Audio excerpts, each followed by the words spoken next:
Hapana. Kuna mtu anapenda kutupwa kanyagwe.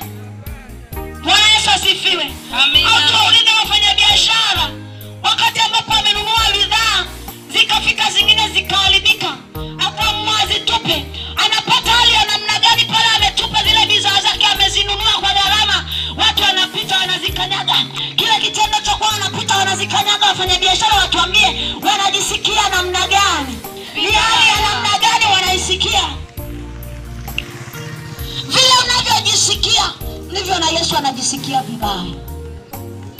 Ndivyo na Mungu anajisikia vibaya akikuona kabisa, atakanyongwa mtu wangu huyu niliyemtafuta kwa thamani, niliyemtoa kwa thamani kabisa. Ngoja nikwambie, Yesu alikutafuta kwa thamani. Mungu alikutafuta kwa thamani. Mungu alikutafuta kwa thamani sio ya kawaida.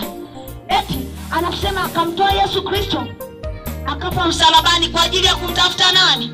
Mwanadamu aliyepotea. Amina. Ni upendo sio kwa kawaida.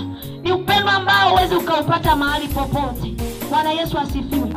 Mungu aliamua kulipa gharama kwa kumtoa Yesu Kristo, kitu anachokipenda kwa ajili ya wanadamu anaowapenda. Mungu alimtoa Yesu anayempenda. Wewe unanielewa? Lakini Mungu alimtoa Yesu anayempenda, tena mmoja kabisa wa pekee.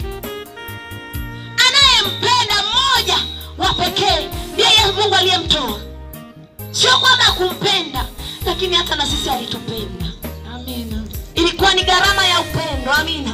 Amina. Gharama ya upendo wa Mungu kwa mwanadamu. Amelipa gharama.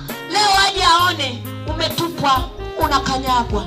Ni mfano wa mfanyabiashara ambaye amenunua bidhaa zake akaenda zikaja zikaharibika, akatupa, akawa naona watu namna wanavyozikanyaga. Ni maumivu kiasi gani wanapata? Ni maumivu kiasi gani wanayaona? Amina. Amina. Ni maumivu kiasi gani wanakutana nayo? Wakoroga uji, ametumia sukari, ametumia kuni, unga,